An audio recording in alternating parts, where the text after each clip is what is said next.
Buenos días, hermanos. Dios les bendiga. Tengo que confesarlo. No se me quitan los nervios, fíjense. No se imaginan cómo estaba ahí en la alabanza. Primeramente agradecido con el Señor, pero también a la vez mi corazón le hacía así. Sé que es parte de mi naturaleza, ¿verdad? Al presentarme delante del Señor y delante de ustedes. Pero confiamos en el Señor que Él nos va a hablar, como decía el hermano Carlitos, esta mañana. Quisiera que pusieran atención a esta historia. Dice, el señor Chester Schuller hacía un largo viaje por ferrocarril. Sentado, solo en el asiento frente a él, iba un pequeño niño de unos 5 años de edad. El aspecto tranquilo y sereno del niño indicaba cierta seguridad y confianza, no muy común en un niño de esa edad que viajaba solo. El señor Schuller se inclinó hacia el niño para conversar con él y le dijo: ¿viajas solo, hijo? ¿Viajas solo en este coche? Y el niño le respondió: en este coche voy solo. ¿Y no te da miedo viajar solo? Los ojos del niño se abrieron con viveza y con una sonrisa en los labios le contestó: ¿miedo? No, señor, no tengo nada de miedo. Te felicito por tener tanto valor, le dijo el señor Schuller. Pero a veces el tren se descarrila, choca y puede sucedernos algo malo. ¿No te da miedo eso? Y el niño se mostró un poquito impaciente y, sin esconder su inquietud por lo que el señor Schuller le preguntaba, le respondió al oído: señor Schuller, le dijo, nada puede hacerme daño mientras viajo en este tren. El conductor de él es mi papá, le dijo. ¡Wow! ¡Qué historia más hermosa! Y voy a dar los créditos de donde la tomé. Es un mensaje a la conciencia. Ustedes quizás los más adultos nos acordamos de eso. El hermano Pablo, un mensaje a la conciencia, el 12 de marzo de 2008 nos dio este mensaje. Este niño iba confiado, iba seguro de lo que estaba sucediendo, porque el conductor de ese tren era su papá. Y él tenía tal confianza y tal esperanza que nada malo iba a suceder, porque su papá iba dirigiendo ese tren. Nosotros sabemos y hemos estado recibiendo palabra de Dios que estamos en medio de una batalla, ¿verdad que sí? Estamos en medio de una lucha, estamos en medio de un conflicto, una batalla espiritual. Se nos ha venido predicando, se nos ha venido enseñando. Y quiera el Señor que esta mañana pueda servirnos también de aliento, de confianza, de seguridad, lo que vamos a escuchar, para ver el final de esta batalla. ¿Qué es lo que va a estar sucediendo? Yo los quiero invitar entonces que puedan ir conmigo a la carta que Pablo escribió a los romanos en el capítulo 8, y así de una sola vez vamos a pedirle también a los hermanos que puedan ponerme el tema en la pantalla. Ahí está el tema, y es la seguridad eterna en medio de esta batalla. ¿Cuál es la seguridad que nosotros deberíamos de tener y por qué nosotros también deberíamos de vivir confiados y seguros ante esta batalla? Quiero que por favor vayan conmigo en el capítulo 8 y nos vamos a ir casi al final de este capítulo, que es al versículo 37. Vamos por favor al versículo 37.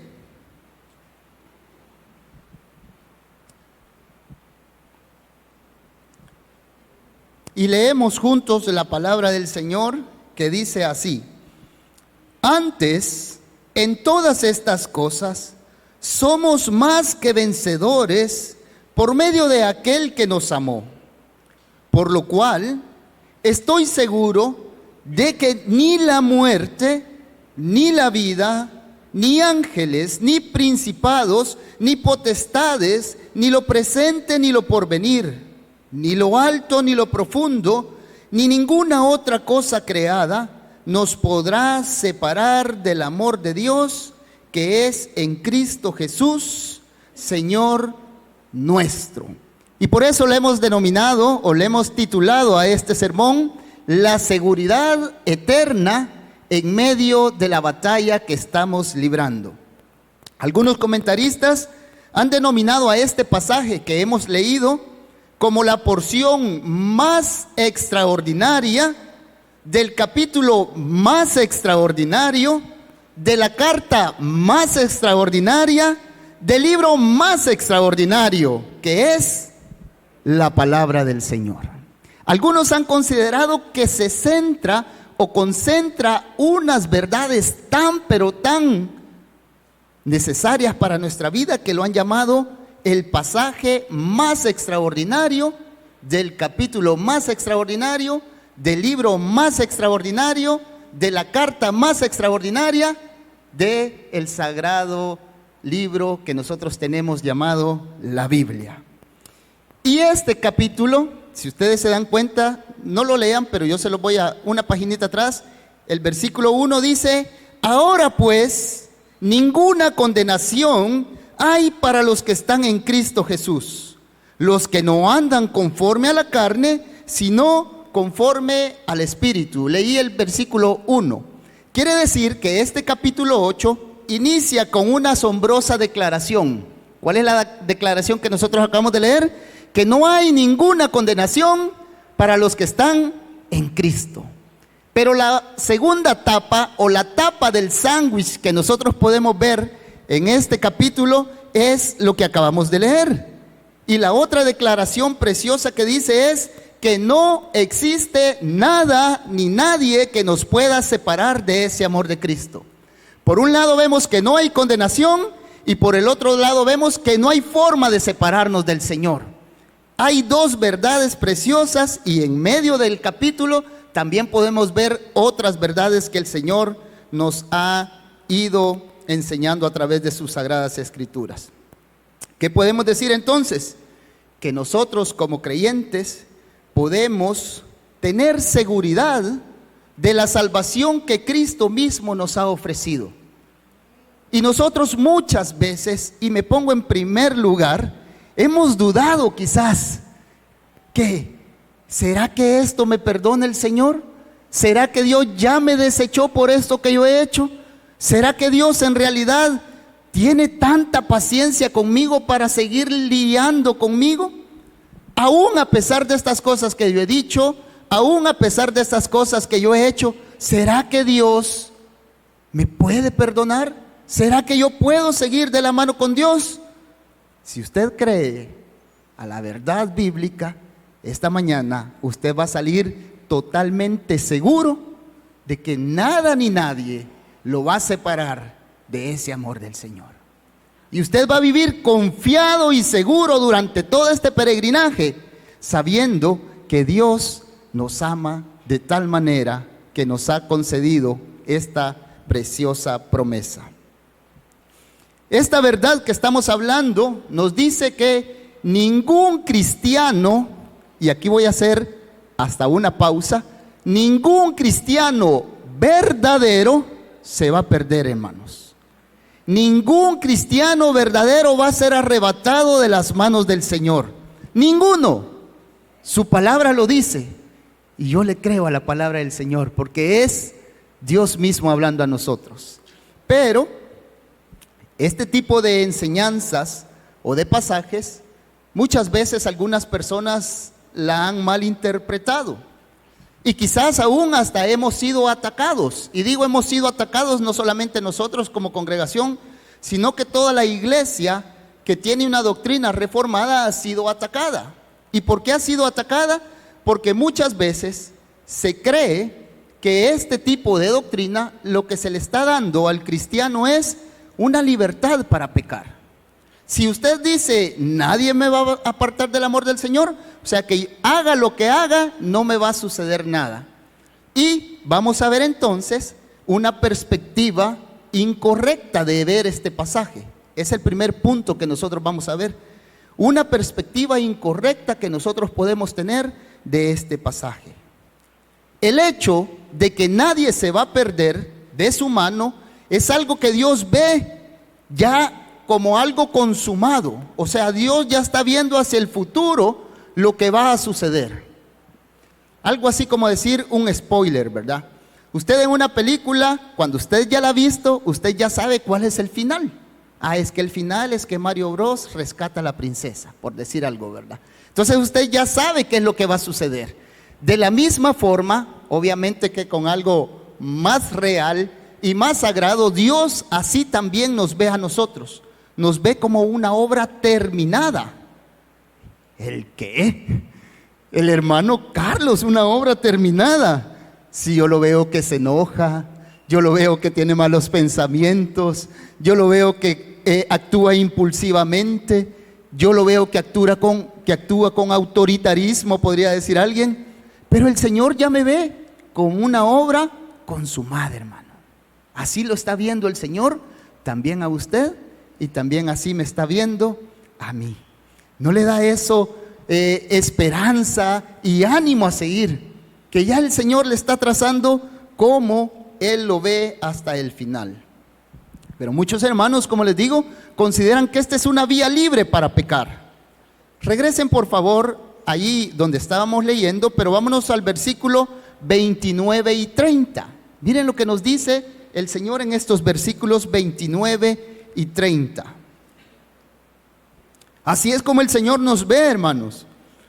Difícil de creer, pero por la fe podemos hacerlo y creer a las promesas de Dios. Dice, versículo 29, porque a los que antes conoció, también los predestinó para que fuesen hechos conforme a la imagen de su Hijo, para que Él sea el primogénito entre muchos hermanos. Y a los que predestinó, a estos también llamó, y a los que llamó, a estos también justificó, y a los que justificó, a estos también glorificó. Si ustedes se dan cuenta, no es algo, una acción que el Señor dice que va a hacer en el futuro, sino que dice, ya lo glorificó, ya lo santificó, ya lo justificó. Es algo que el Señor está viendo en la eternidad futuro, lo que va a suceder con usted. Va a ser glorificado, va a estar en otro cuerpo, eso es lo que el Señor nos quiere decir. Pero regresando a lo que nuestro tema del primer punto nos dice, es que muchos hoy en día han considerado que esta doctrina de la seguridad de la salvación es una especie de licencia para pecar. Es una especie de licencia para poder vivir como a Él le dé la gana. Yo voy a decir lo que a mí me da la gana, voy a pensar lo que a mí me da la gana, voy a hacer lo que a mí me da la gana y no sucede nada. Se ha deformado una doctrina que inició de una forma correcta que se llama salvo siempre salvo. Pero como el humano siempre tiende a degenerar las cosas de Dios, ellos empezaron a decir, no importa lo que tú hagas, no importa cómo vivas, no importa cómo pienses, no importa cómo te comportes, de todos modos eres salvo. Pero fíjense que no. Debemos de tener bien claro algo, hermanos, que Dios a los que justifica, Él también, hermanos, santifica. Dios a los que justifica, también los santifica. No es que los deje ahí, aquí comienza, los voy a justificar y pueden hacer lo que quieran. No. A los que Él justifica, también los santifica. Quiere decir que nos liberta de la esclavitud del pecado, pero para que podamos ser obedientes al Señor.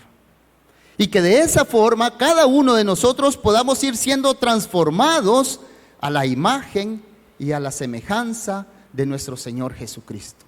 Esa es la obra que Él quiere hacer con nosotros. Nos quiere justificar, pero también nos va a santificar. Resumamos este punto en dos palabras: La justificación y la santificación van de la mano.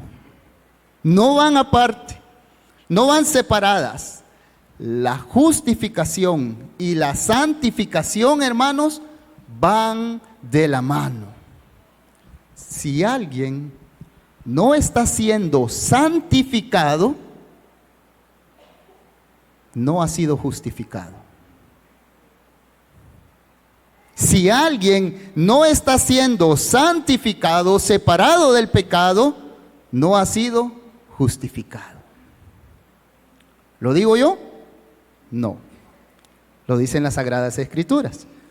Vayamos entonces, para que me crean, en la epístola de Tito, la carta que Pablo le escribió a Tito, ahí cerca de Timoteo, por ahí van a encontrar Tito. Yo sé que esto queda grabado y puede ser usado en mi contra, pero las Escrituras es lo que dice eso. No lo hago con el afán de acusar a nadie, sino de enseñar las Sagradas Escrituras cuando dice: el que no está siendo santificado es porque no ha sido justificado. Tito capítulo 2, versículo 11, dice de la siguiente manera. Si ya llegaron, me acompañan por favor. Tito capítulo 2, versículo 11. Dice: porque la gracia de Dios se nos ha manifestado para salvación a todos los hombres. ¿Qué es lo que nos enseña esa gracia? Versículo 12. Enseñándonos que, renunciando a la impiedad y a los deseos mundanos, nosotros podamos vivir en este siglo sobria, justa y piadosamente. Eso es lo que el Señor nos manda, a que nosotros podamos vivir sabiamente, justamente, piadosamente y sobriamente. Eso es lo que el Señor nos enseña. Por eso, a manera de testimonio y a manera de declaración, nosotros como iglesia, y yo considero que ustedes también, que son parte de esta iglesia, de este cuerpo del Señor, nosotros podemos decir que nosotros creemos en la perseverancia de los santos, hermanos, y no creemos en la perseverancia de los impíos, ¿verdad? El Señor a los que va a preservar es a los santos, a los elegidos, a los escogidos por Él, a los lavados por su sangre. Una persona que vive como le da la gana, como él piensa, no podemos denominarla como un escogido o como un santo. Ese, lastimosamente, tenemos que declararlo como un impío. Pero hay esperanza. Las puertas del Señor, las puertas del reino se han abierto en esta etapa para todo aquel que aún no ha recibido a Cristo y lo ha hecho Señor de su vida. Aún hay esperanza.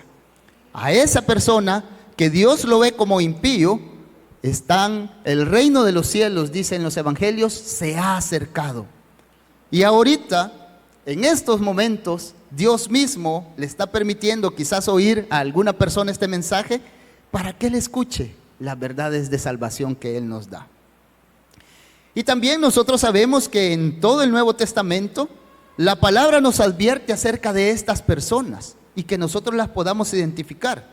No lo busquen, yo se los voy a leer. Primera carta de Juan, capítulo 2, versículo 19, dice: salieron de nosotros, pero no eran de nosotros. Porque si hubiesen sido de nosotros, habían permanecido con nosotros. Pero salieron para que se manifestase de que no todos son de nosotros. El Señor nos avisa, nos anuncia que es probable que en medio de la iglesia universal existan este tipo de personas que, llamándose cristianos, no vivan una vida en santificación. Pero el Señor nos dice que a los que Él ha llamado, Él los va a preservar. Él preserva a los suyos. Romanos capítulo 8, versículo 31 al 34. Regresemos, por favor. Romanos capítulo 8, versículo 31 al 34. dice de la siguiente manera: ¿qué pues diremos a esto? Si Dios es por nosotros, ¿quién contra nosotros? El que no escatimó ni a su propio Hijo, sino que lo entregó por todos nosotros, ¿cómo no nos dará también con Él todas las cosas? Y cuando dice todas las cosas, no es nuestra lista de peticiones. No es yo quiero un carro, yo quiero una casa. No, no se refiere a eso. Estas cosas se refiere a todas las cosas que tú necesitas para poder llegar al plan de Él, para poder ser glorificado como Él lo ha prometido. A eso se refiere que nos va a dar todas las cosas. ¿Quién acusará a los escogidos de Dios? Si Dios es el que justifica. ¿Quién es el que condenará? Si Cristo es el que murió, más aún el que también resucitó, el que además está a la diestra de Dios, el que también hace algo, intercede por nosotros. Él sabe nuestra debilidad, amado hermano, pero Él hace algo, intercede por nosotros. Versículo 35, ahí están ustedes. Versículo 35. ¿Cuál es la pregunta que Pablo se hace aquí? ¿Qué dice el versículo 35? La primera pregunta que aparece, ¿qué es? Dice: ¿quién nos separará entonces del amor de Cristo? Hace esta pregunta Pablo como quien dice: ¿es posible que haya alguien que llegue al trono de Dios y diga, por favor, Carlitos Ramírez, quítemelo de la lista de los escogidos, por favor? ¿Podrá alguien llegar y decirle al Señor que los borre del libro de la vida? ¿Qué es lo que acabamos de leer? Si Cristo es el que justifica, si Él es el que murió por ti, ¿quién va a tener la autoridad de poder llegar y decir, a este ya no? ¿Quién va a poder separarnos del amor de Dios? ¿Quién va a poder decir, quítemelo de los escogidos y mándenlo por favor al infierno? ¿Quién? No hay nadie, dice la palabra. Es imposible que esto ocurra, nos quiere decir. Es imposible que usted vaya a perder su salvación. Y ya vamos a ver por qué. Miren qué interesante es por qué. Y si quieren, póngame el segundo punto, hermano, y veamos por qué. Leamos. ¿Quién nos separará del amor de Cristo? Dice. ¿Quién nos separará del amor de Cristo? Quiere decir que el amor del Señor es también nuestra fuente del por qué nosotros le amamos a Él. Ahí dice el punto número 2, que su amor precede al de nosotros. Su amor es antes de lo que yo pueda amarle a Él. Por eso podemos nosotros estar confiados, porque Él nos ha amado primero, y por causa de ese amor que está obrando en nosotros, nosotros ahora le amamos a Él.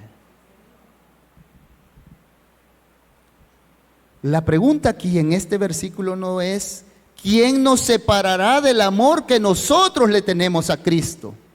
¿Verdad que no dice así?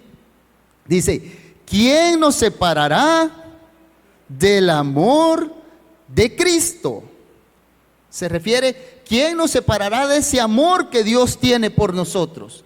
Quizás nosotros muchas veces dudamos, quizás nosotros muchas veces nos queremos alejar, pero no hay nada que nos pueda separar de ese amor. El amor de Dios precede a nuestro amor. ¿Por qué podemos nosotros decir esto? Bueno, recordemos, ¿qué dice Romanos 5:10? Yo se lo voy a leer.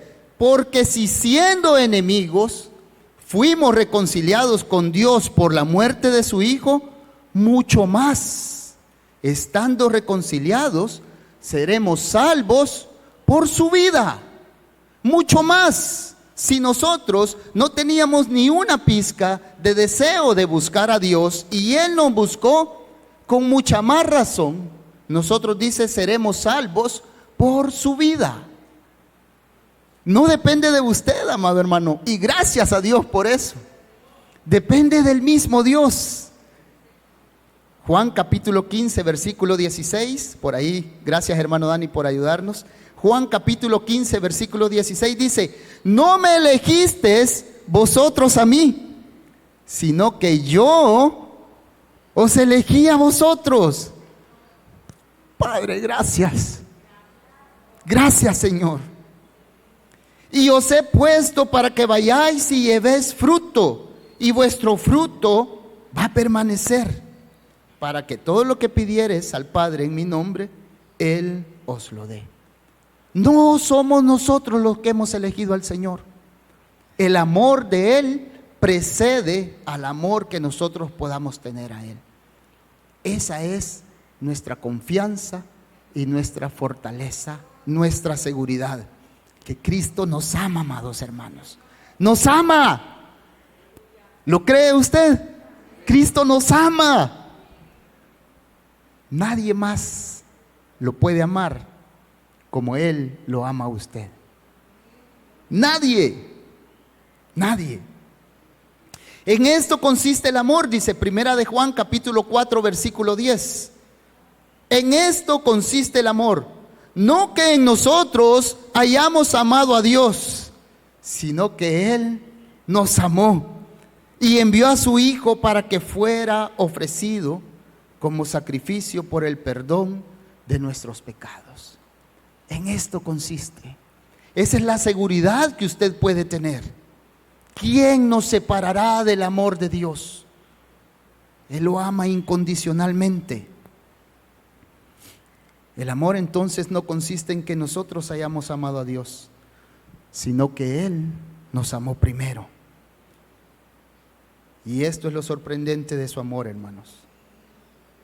Él nos amó aun cuando lo aborrecíamos, aun cuando éramos indignos de su amor.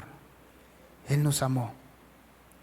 Por eso, nuestra seguridad se fundamenta no en lo que nosotros hacemos, no en la forma en que nosotros le amamos a Él, que en realidad sí debemos de amarlo, ¿verdad?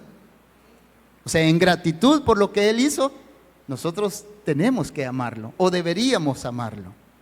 Pero no se fundamenta en eso, sino que se fundamenta en el amor que Él nos tiene. Creo que el tiempo me da, lo traía por aquí, para poder explicar algo, hermanos. Hablando de ese amor maravilloso de Dios, ese amor incomprensible de Él, creo que podemos explicar algo. Ustedes seguramente han escuchado frases como estas: mi Dios es un Dios de amor, Él me va a amar, no importa lo que yo haga. ¿Ya la han escuchado? ¿O la han creído? Mi Dios es un Dios de amor, Él me va a amar, no importa lo que yo haga. También hay otra frase común ligada a esta que dice: Dios te ama tal como tú eres. Así como tú eres, Dios te ama. ¿Quieren que les diga algo? Es falso. Es falso. Estoy haciendo un paréntesis. Dios no te ama tal como tú eres. Dios te ama y me ama a pesar de lo que yo soy. Amén. Dios nos ama a pesar de lo que nosotros somos. Si Dios nos amara tal como nosotros somos, nos dejara así, con esas imperfecciones que nosotros tenemos. Pero es algo que está mal en la mente de muchos. Por eso es que se desvía la doctrina. Como Dios me ama tal como yo soy, puedo hacer lo que yo quiera. Dios nos ama a pesar de lo que somos. Hay una sola persona. Hay una sola persona en el universo a la cual Dios dice: tú eres mi Hijo amado, en quien yo tengo complacencia. Hay una sola persona en el universo a la cual Dios le dice, te amo, tal como Él es. ¿Quién es ese, hermanos?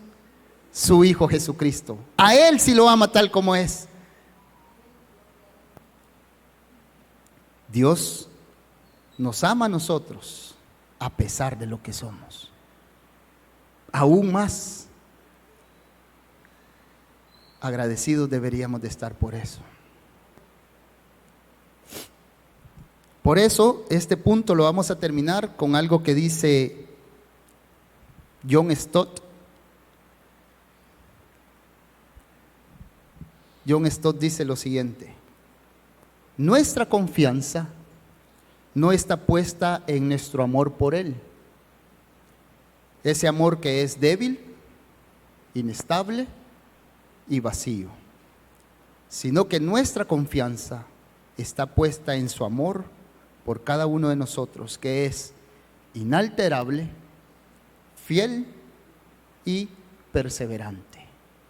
Esa es nuestra confianza y nuestra seguridad.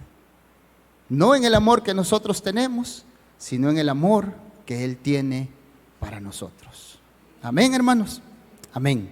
Regresemos entonces al pasaje. Creo que por ahí estamos.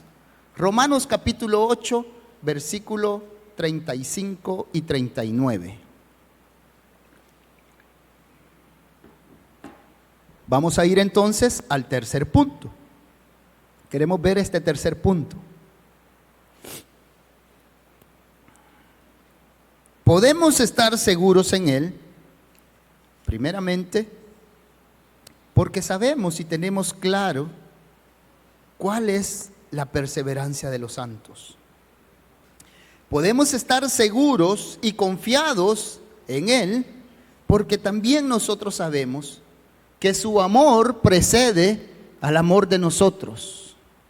Podemos estar seguros entonces, porque su amor también nos sostiene. En medio de nuestras debilidades, en medio de nuestras dificultades, el amor de Dios nos va a sostener. Versículo 35. ¿Quién nos separará del amor de Cristo? ¿Habrá algo que pueda venir y decir, deja de amarlo? ¿Quién nos separará del amor de Cristo? Y Pablo entonces empieza a poner las realidades en las que nosotros vivimos, porque hasta ahí todo parece como algo ficticio, un cuento, ¿verdad? Pero nosotros como creyentes vivimos ciertas realidades. Y entonces viene el apóstol Pablo y empieza a enumerar varias de ellas. Dice el versículo 35, ¿quién nos separará del amor de Cristo? ¿Tribulación? Nosotros quizás poco podemos experimentar esto de las tribulaciones, o hay veces que nosotros llamamos tribulaciones a cosas que no son tribulaciones, pero cada quien en su naturaleza puede experimentarlo y decir, ¿puede la tribulación separarme? ¿Puede la angustia separarme? Hay angustias buenas y hay angustias malas, ¿verdad? Hay angustias que son con un propósito bueno y hay angustias que son con un propósito malo. Pero dice Pablo, ¿puede estas angustias separarme del amor de Dios?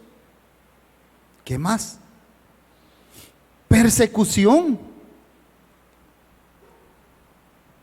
En estos tiempos que fue escrita esta carta, comenzaban las persecuciones, o ya eran fuertes las persecuciones para los cristianos.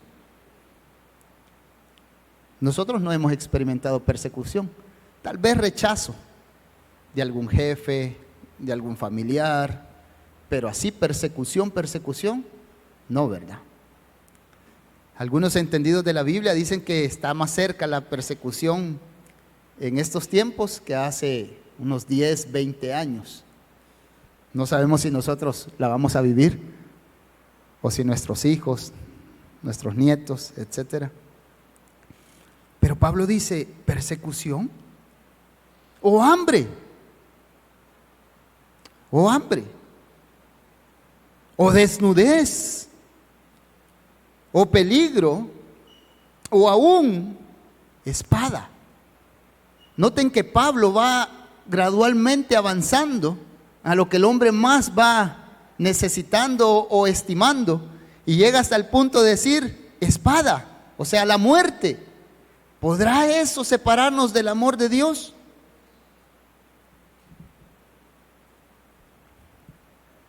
En este pasaje entonces Pablo nos habla de esta realidad, que es que el sufrimiento está ligado a la vida del cristiano. Es decir, dice un predicador, Cristo nos ama, nosotros sufrimos. El que es hijo de Dios, las tribulaciones son seguras para él. Eso es lo que dice el Señor a lo largo de toda la Escritura. ¿Estamos sufriendo? Los creyentes vamos a sufrir en este mundo caído. Pero por eso, por ese momento que nosotros podemos pasar de sufrimiento, no podemos decir, y si hemos dicho en algún momento que se nos quite de nuestra mente, es que Dios no nos ama. Es que Dios ya se olvidó de mí. Es que Dios me ha hecho a un ladito, por eso me está mandando esto. Eso es algo que el enemigo nos susurra a nuestros oídos. Ya viste, por eso te está pasando eso. Dios te está castigando. Pero no, hermanos, ya vamos a ver que no. Dios nos ama. Romanos capítulo 8, solo ahí mismo, en el versículo 17, miren lo que nos dice. Dice de la siguiente manera: y si hijos, también herederos. Herederos de Dios y coherederos con Cristo, si es que, ¿qué es lo que dice? Padecemos juntamente con Él, para que juntamente con Él seamos glorificados. Para que juntamente con Él seamos glorificados. Pues tengo por cierto que las aflicciones del tiempo presente no son comparables con la vida venidera, que en nosotros ha de manifestarse. El sufrimiento y la gloria que Dios está hablando aquí no es de una forma cronológica, hermanos. Miren qué bonito poder entender esto. El sufrimiento y la gloria no son cronológicas, o sea, no es primero sufro y después viene que Dios me va a glorificar. No. Esta relación del sufrimiento y la gloria es causal. El sufrimiento y la glorificación es causal. ¿Qué significa eso? Que Dios está causando en nosotros crecimiento espiritual a través del sufrimiento. O sea que eso que nosotros estamos sufriendo, llevando, pasando, hermanos, Dios lo ha permitido para que nosotros crezcamos. Por tanto, dice la palabra del Señor, no desmayamos. Antes, aunque nuestro hombre exterior se va desgastando, estoy leyendo 2 de Corintios capítulo 4, versículo 16 al 18, dice, aunque este hombre interior se va desgastando, el interior no obstante se renueva día a día, dice, porque esta leve tribulación momentánea produce, ¿ven ahí? Produce en nosotros cada vez más excelente y eterno peso de gloria. Las tribulaciones las utiliza Dios para producir en nosotros ese peso de gloria. En otras palabras, irnos pareciendo más a Cristo, irnos asemejando a Él. Versículo 18, no mirando nosotros las cosas que se ven, sino las que no se ven, pues las cosas que se ven son temporales, pero las que no se ven son eternas. En esta batalla, en esta lucha, en este peregrinaje que nosotros tenemos, cuando nos enfrentemos a tribulaciones, a angustias, persecuciones, hambres, todo lo que Pablo describe ahí, nosotros tenemos que estar seguros de algo. Esas cosas no nos pueden separar del amor del Señor. Más bien esas cosas están siendo instrumento para nuestra santificación y nuestra glorificación, hermanos. Así como ese niño iba seguro, tranquilo, confiado que su papá estaba y llevaba el control del tren, así el Señor quiere que nosotros estemos seguros y confiados que Él lleva el control. Las aflicciones entonces están forjando el carácter de Cristo. Y entonces viene Pablo y dice, quizás todavía no me creen, dice Pablo. Y dice versículo 38, léanlo conmigo. Siempre Romanos capítulo 8, versículo 38. Dice lo siguiente. Por lo cual, dice Pablo, estoy seguro que ni la muerte ni la vida, ya no se pasa a cosas terrenales que nosotros podamos estar pasando, ya se pasa a unos seres más arriba de nosotros, más superiores a nosotros, y dice, por lo cual estoy seguro que ni la muerte, ni la vida, ni ángeles, ni principados, mírenlo ahí, o sea, ni ninguna hueste maligna, ni potestades, ni lo presente, ni lo porvenir, ni lo alto, ni lo profundo. Y por si queda un poquito de duda, dice, piensen en todo lo que pueda existir. O sea, todo lo creado. Y él dice, ni ninguna cosa creada nos podrá separar del amor de Dios que es en Cristo Jesús, Señor nuestro. Piensen en cualquier cosa que sea creada, que no es Dios, ¿verdad? Cualquier cosa que ustedes imaginan. Pues nada de eso los puede separar de ese amor de Dios. Ni cosas terrenales, ni cosas celestiales, ni cosas tampoco demoníacas, nada nos puede separar del amor de Dios.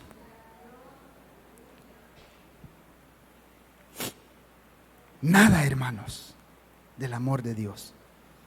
Dios decidió amarnos en Cristo Jesús. Él decidió amarnos por pura gracia, porque no había nada bueno en nosotros, como hemos dicho. Quien nos salvó y nos llamó con llamamiento santo, dice 2 de Timoteo, no conforme a nuestras obras, sino según el propósito suyo y la gracia que nos fue dada en Cristo Jesús antes de los tiempos de los siglos. ¿Qué podrá suceder entonces? Concluye Pablo, ¿qué podrá suceder? ¿Qué podrá ahora mover a Dios a retirarnos el amor que tiene por cada uno de sus hijos?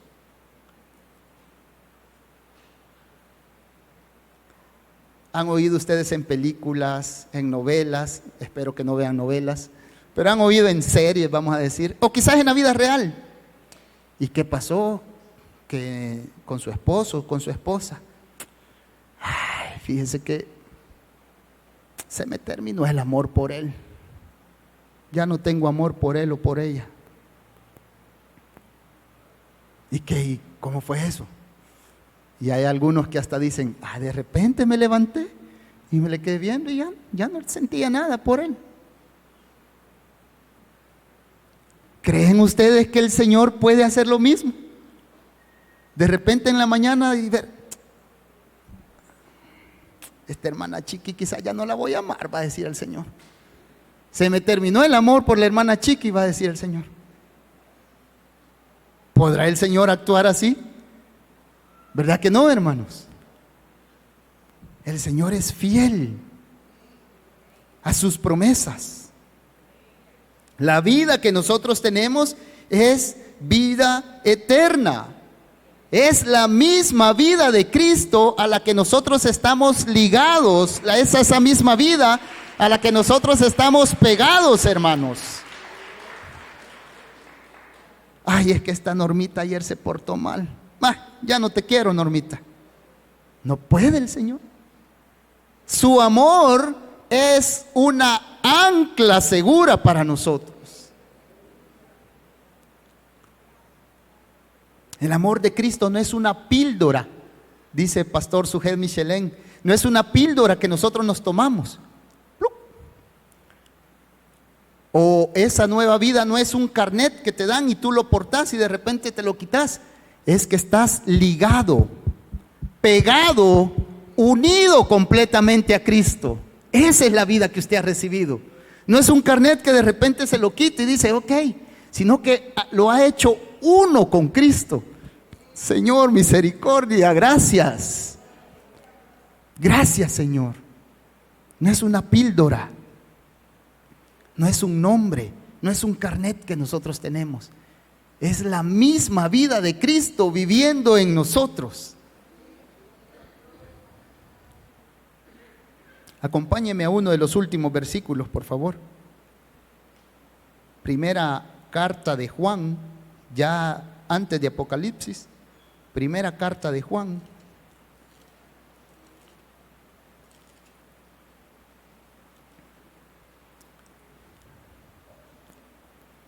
Capítulo 5.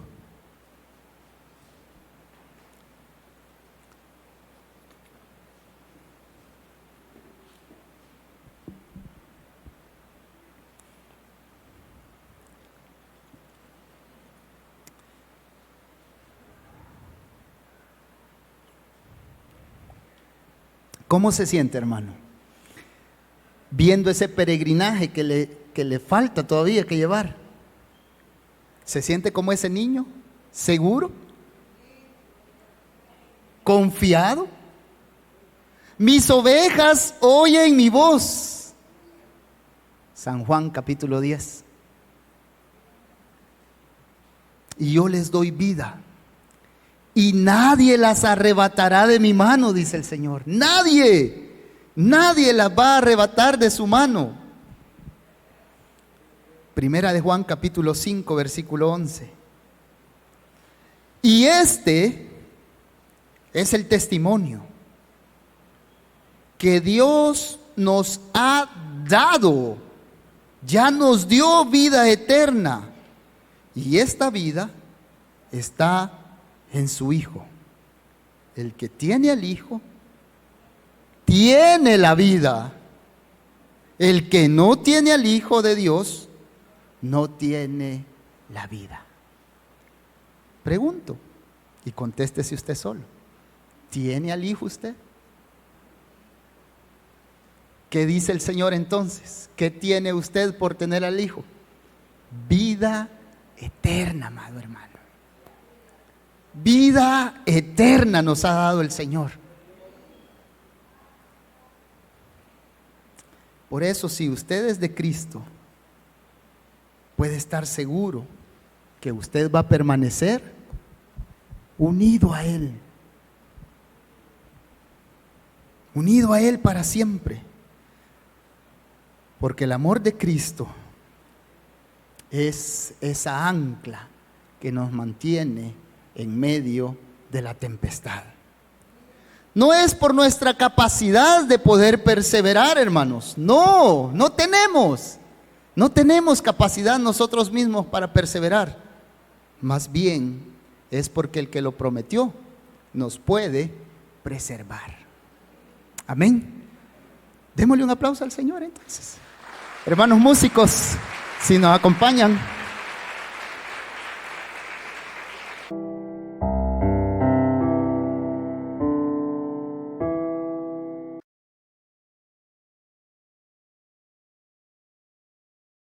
Gracias por estar conectado con nuestra iglesia. Espero que este sermón haya sido de bendición para tu vida. Si quieres ver otros sermones, puedes suscribirte a nuestro canal de YouTube o seguirnos en nuestras redes sociales. Recuerda que los sermones de nuestra iglesia estarán siendo transmitidos en vivo los días domingo a las 5 de la tarde y los días jueves a las 7 de la noche. Así que te esperamos.